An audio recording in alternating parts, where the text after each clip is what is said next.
is my last milling before I install the board and batten siding. I hope I have enough. I will also let you know how much I got out of this one tree and how much it's worth. I will also tell you how I make my lumber a little bit better. Its product is definitely better. What you can find on a sweep and check.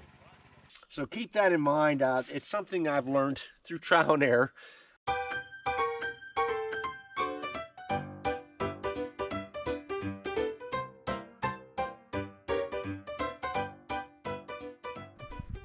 Now to start milling, I need to start by getting the logs on, and the first step is always to scrape off the mud. Dragging these larger logs, I seem to pick up more mud than I did on the smaller ones. Now today I'm milling the last 2 logs of that 6-log tree. You'll get to see the total and the height of the tree itself. You also know the age of 144 years from the last week's video. So continue to watch. All the stats are at the end. Sometimes these can be a little bit of a battle to get up there. Leveling piths here. The next log, I kind of show you a little bit of a trick to leveling the pith, and it was helpful through me, and I've only learned that through experience.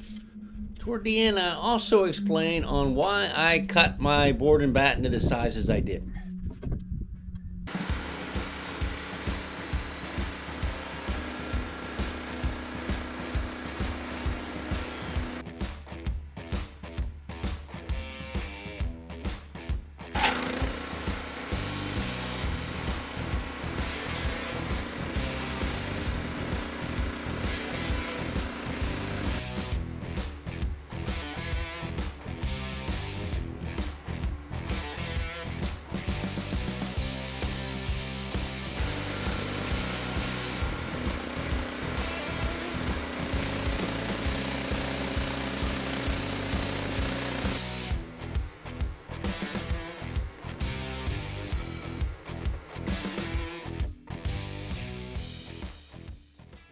Now that I've used this 180 turn method on this manual saw, I definitely do think I'm getting a better product out. I'm able to control the squareness of it a little bit more.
Seems to be too heavy for me to flip, so at first you don't succeed.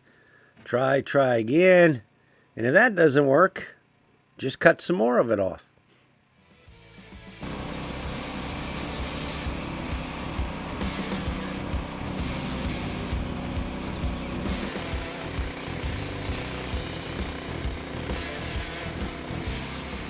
Just one more slice and I was able to put her up where I wanted it. And once I got it up, I still have to level the piths again now. As you see, I check for square before I level it. I get it square and then I level the piths. And then I'll check for square one more time before I cut.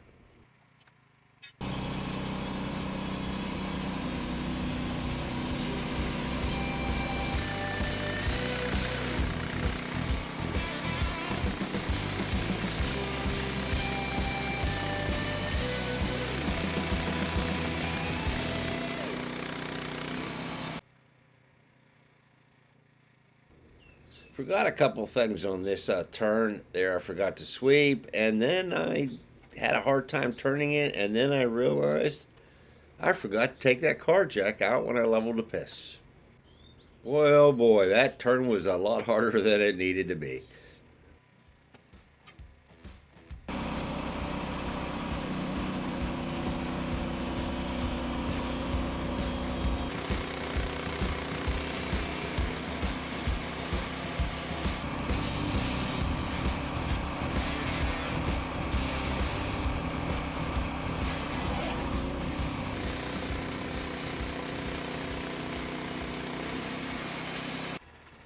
I check a lot more to make sure my measurements and my can is square.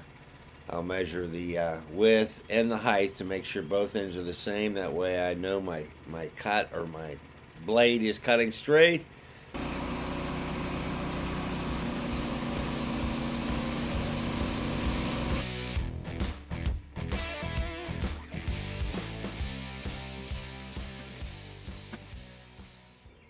Trying and measuring to keep that pith in the middle of my last cuts.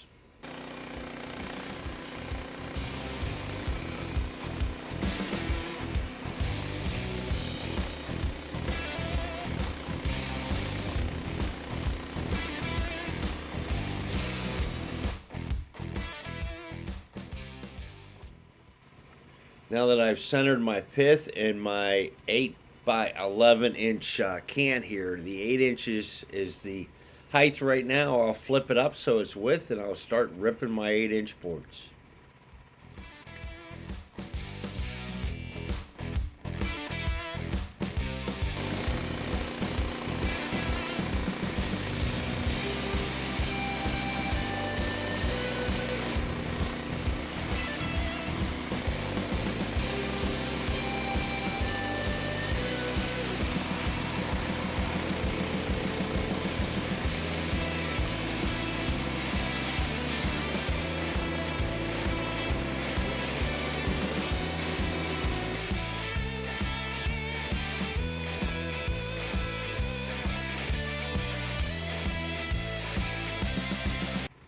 While doing my sweep and check, I noticed the end of this log towards you is getting a little brown there. It may be starting to rot in the middle.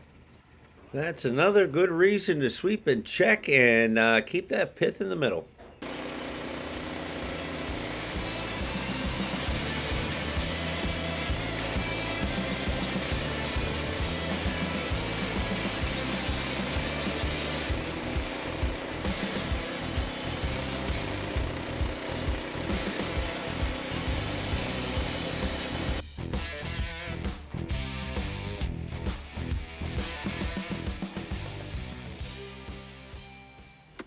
Now here I'm starting my flinch cut. I'm using that 2x8x10 I had left over.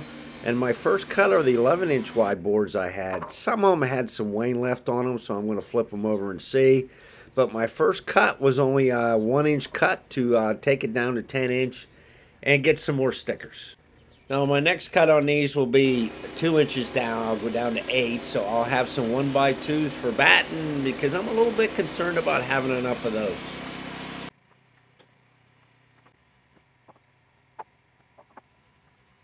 Well, I'm not going to bore you with the cutting of all the flitches, but I wanted to show you the ones that I cut to specific sizes. The rest, I just cut to see what I can get out of them so I can use them on the board and batten siding coming up next week.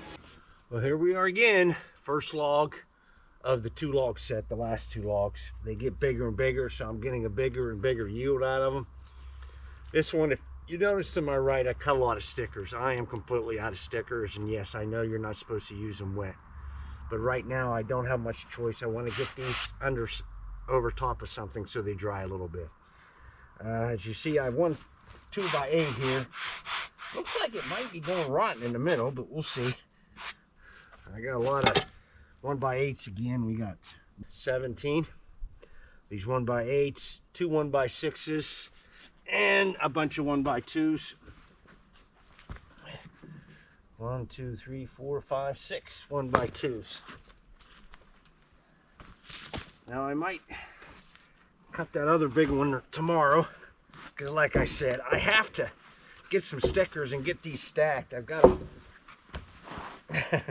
I got a whole bunch over there too that needs stacked, so I'm going to go down and I'm just going to stack them on top of my trailer so at least I get a flat spot to dry some. Hopefully I'm using them in 2 weeks. Or actually a week and a half, so any little bit that you get them dried is going to help.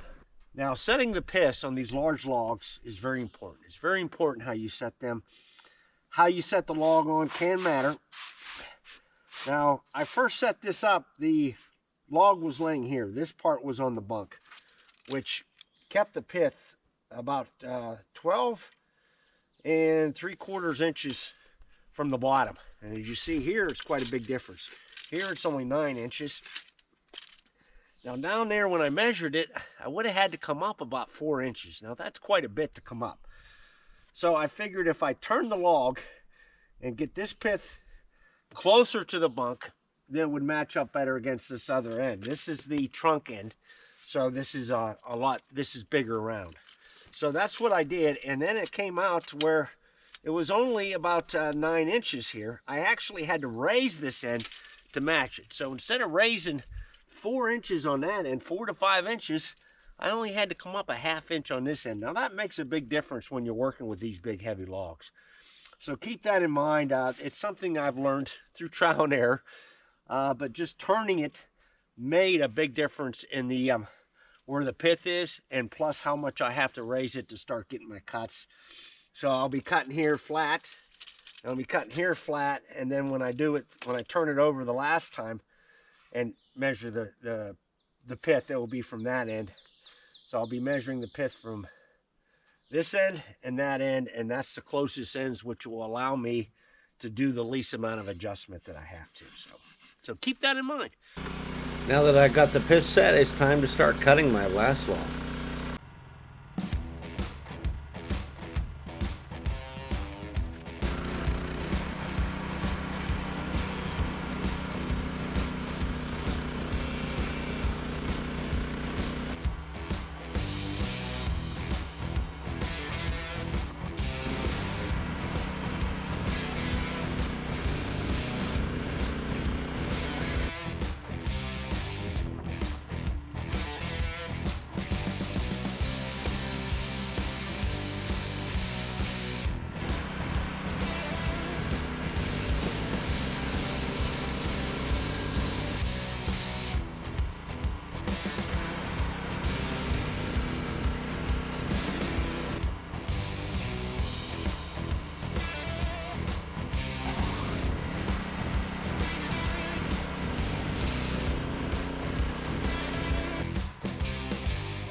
Now my board and batten siding is going to be made up of 8-inch boards. Why I chose 8, 6 seems to be too narrow, and 10-inch, which a lot of people use, seems to be too wide for me. I don't want too much cupping or splitting or those things, so I decided to go in between with the 8. It seems to look better in my eyes.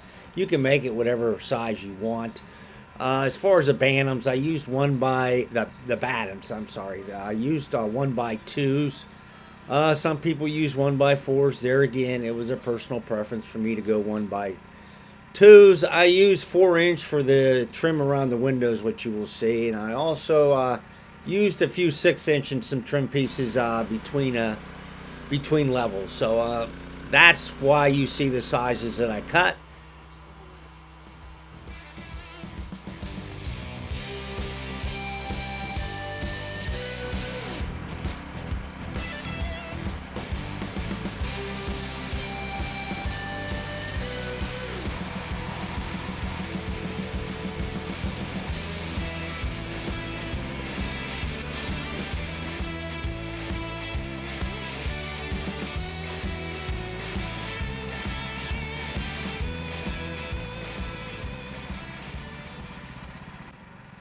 Now flipping at 180, I feel it's a lot more work, but I feel like I get a better product out.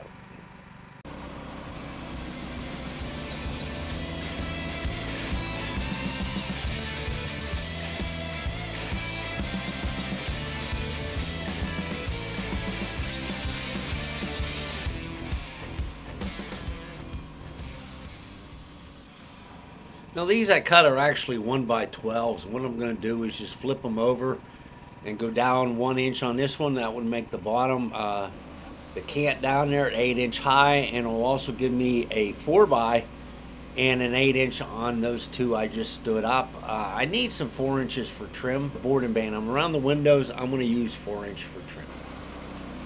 Now on this board, because of the larger diameter, I'm going to go ahead and continue to cut the 12-inch width on down. Because I need some 4-inch for trim, and this way I can flip them up when I'm done. Cut at 8-inch, and then I'll have some 4 and some 8s. Okay, now I'm going to flip the board 180 in order to get the pith on the bottom of the last board again, which will be a 2x12. And I'm going to continue my 12-inch cut so I can get some more 4-inch boards for trim and 8-inch boards for the board.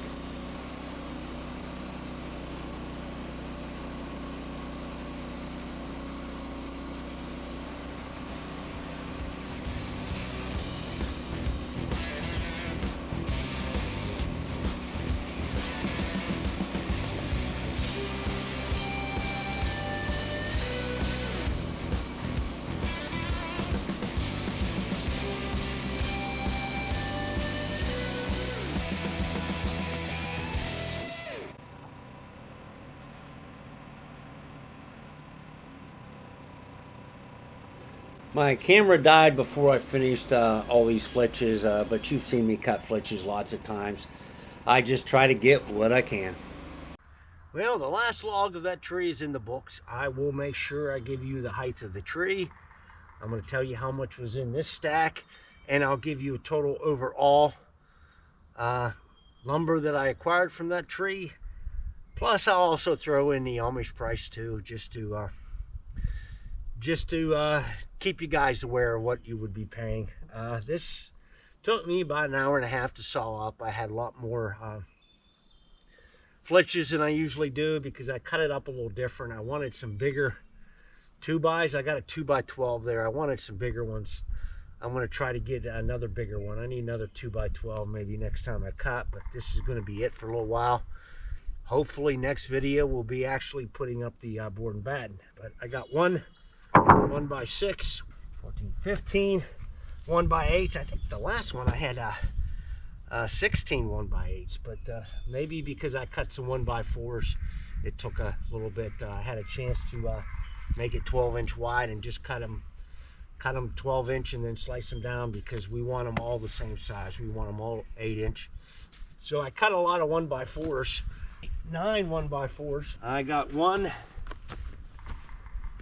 2x12x10, 2 1x2s, and a bunch of stickers. So now I'm going to take these down. I'm going to bring up my tractor and stack them up down there in the trailer, and I'll let you show what I did to the trailer. I cut stickers that were 81 inches long, so they go through the entire bed of my trailer because I'm out of flat spots to put stuff, so the trailer will work for now. While I'm doing some stacking here, I'm going to give you the total specs on everything I did. Now, number one, the tree height was 82 feet. As you know, it was 144 years old from the previous videos. And I got 6 logs out of it, 1 8-foot, 1 9-foot, and 4 10-foots. Now, the 8 and the 9-foot logs were smaller diameter, so I didn't get as much out of them as you can see, and there's the specs above. Now, when we get to the next one, that's where you'll see where I actually gained some wood on the 10-foot sections.